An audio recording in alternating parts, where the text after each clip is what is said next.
Ladies and gentlemen, welcome to Montreal Rocks, but it's not about us. Today, we have the pleasure of being joined by Jay Malinowski from Bedouin Soundclash. Jay, welcome to Montreal Rocks. Hey, thanks for having me, man. It is a pleasure to have you, and will be a pleasure to have you in our city, March 26th at Studio TD, 8 o'clock sharp. And I understand there's a special meaning behind this visit. It's a celebration of the 20th anniversary of sounding a Mosaic. That is correct. The album that changed our lives, but it also was recorded in Montreal on Rachel and Saint Laurent back in 2003 with Darryl Jennifer of Bad Brains. Amazing. I did not Yeah. know. So, Yeah. Back when we were all when we were like kind of a Montreal band, if I like we were like not yet in Toronto because we were in between in Kingston. in that period where a lot of Canadian musicians were coming to Montreal for some reason. Um, Yeah. my first question I want to ask you is like we're in a period where music seems very transactional. Like everybody has their moment and like the top songs from 3 years ago are forgotten today. But what is it like to have a piece of collection of music like that 20 years later people are wanting to celebrate and wanting to revisit and like still holds a big piece of people's hearts? Well, I mean, we were like really overwhelmed by it. We definitely didn't think that that was what we were doing at the time. I mean, we believed fully in what we were doing, but grateful that it still resonates.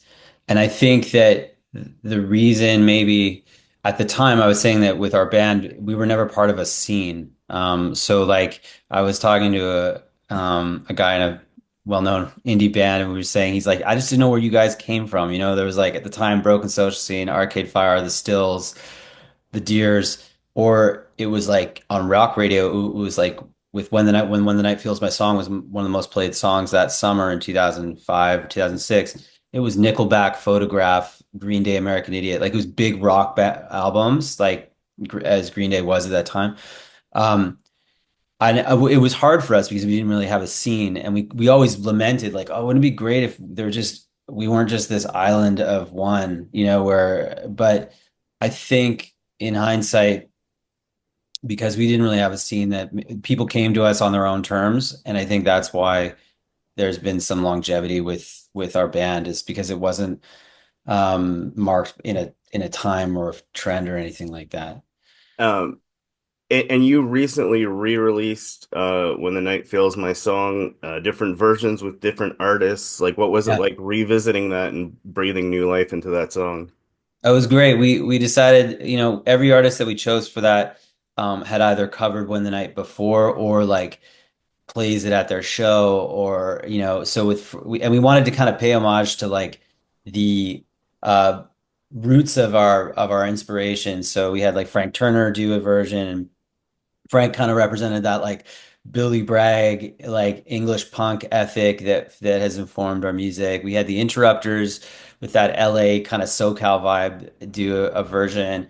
They play When the Night every night at their show when they finish. And then we had Jesse Royal from Jamaica, who we love and had covered the song back in 2015. And so it was great just hearing, just doing different versions and just trying to put that out for fans and you know, yeah, What struck me about it listening to it is I've seen other kind of compilations and bands try and do the same, is that you got the artist's influence, but they all stayed true to the essence of the song, which I thought was really cool. It wasn't them trying to like completely take it over. It was very cool. yeah, yeah. Well, you know, and probably because we did it, it was a collaboration with us. Like, you know, we were like, hey, we're playing on these tracks with you guys and trying to make something, I don't know, that reflects all of us. So, And, and you've completely already destroyed my next question, but I'm okay. gonna ask it anyhow. Um, because I know you guys did start off in Kingston, right? Yeah. You met in Kingston and you played your first shows in Kingston. And was there ever any pressure growing up in Kingston, which is so synonymous with one band who I don't think I even need to name, but was there Yeah. ever like You're having talking about the headstones? Yeah, exactly. Was Yeah. there ever any like pressure to like with your distinct sound to actually Hmm. fit into that vibe? But I guess you escaped to Montreal was the answer to that. Well, you know what? People say we're from Kingston. We're not. Like I grew up in Vancouver. Eon grew up in Toronto. Pat actually was the only person from Kingston. But we just were all there for school. So we were at Queens. We're kind of transients. I mean, the band could have been in Montreal. It could have been in Toronto. It could have been London, Ontario. In terms of it, it was just us at college at the time. So, um, I think where we eventually realized our real home was embedded within sort of the Toronto idea, like the mixture of cultures that happen in Toronto.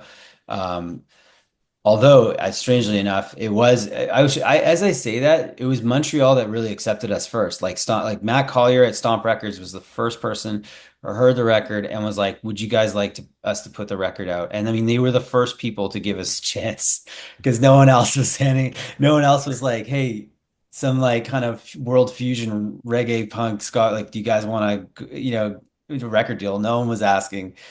So big up to Matt Collier because like I say this all the time, like he was the first sort of industry person who gave us a chance. And as a result, most of our manager Page, our first manager Page, he's from was like everyone was in Montreal. And we have a real connection with that city, even as it went on, as collaborating with like Curtis Pirot and like we've had like, on a personal level, I was born in Montreal. I love the city and there's a strange kismet that I feel artistically that we always seem to end up either working or having a whole crew that's French Canadian, which we did for a while. So yeah.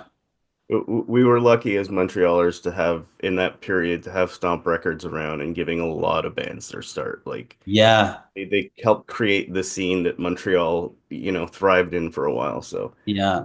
shout out to them. And I like that you use like that the band has a transient kind of nature, which explains the Bedouin part of the name, kind of. That was always like listening to your music. There's so many influences. Like I hear like the roots ska, the reggae, the blues, the jazz.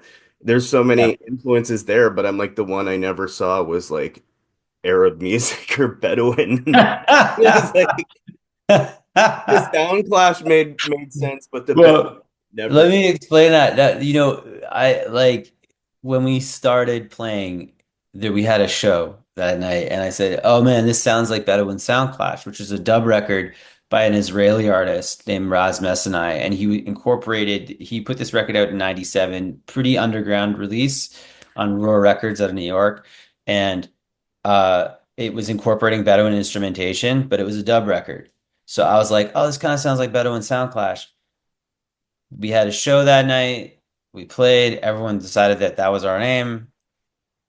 And if I was to do it again, I've absolutely loved the cadence of that name and the rhythm of it and everything. If I was to do it again, I might try to make a name that wouldn't confuse people so much. You, But you, you know what? That's part of our music, I guess, is you is you can bring yeah. it full circle and have a collaboration with. You can see them right here at the Tea Party and just bring it all full circle. Does that name a tea party? Yeah, totally.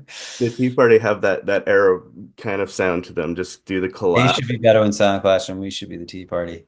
Well, I Maybe. think the name has done well for you. We were And both three pieces too. yeah. So I will, pump up your show again, March 26th. Yeah. It will be a celebration as I understand of Sounding a Mosaic, but I'm sure fans can expect more than that. Yeah. You Yeah, know, we'll be playing the album more or less front to back, but also we'll be playing all the other songs as well. So and if you've never seen them live, I will give you my personal experience for our listeners if you've never seen them live. The first time I saw you play, my friend brought me to the show. Night Feels My Song yeah. had just come out.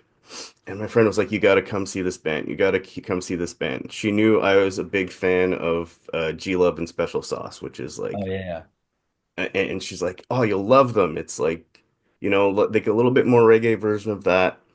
And I listened to the album and I was like, all right, I'm down, I'll go. But what struck me is how many people sing along to every song at your shows. And it's like it's a joyous sound. I love being in a crowd that sings along to everything. I think it's an amazing experience. It's kind of like we don't get to feel together all that much anymore. So if I can sell Yeah. your show, come and enjoy and be together with some music fans and enjoy the music.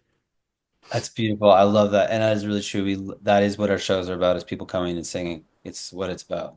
Yeah. All right. Well, I look forward to seeing your show on March 26th. Thank you again for joining us. It's been a Hey, thank you, man. I love Montreal rocks, man.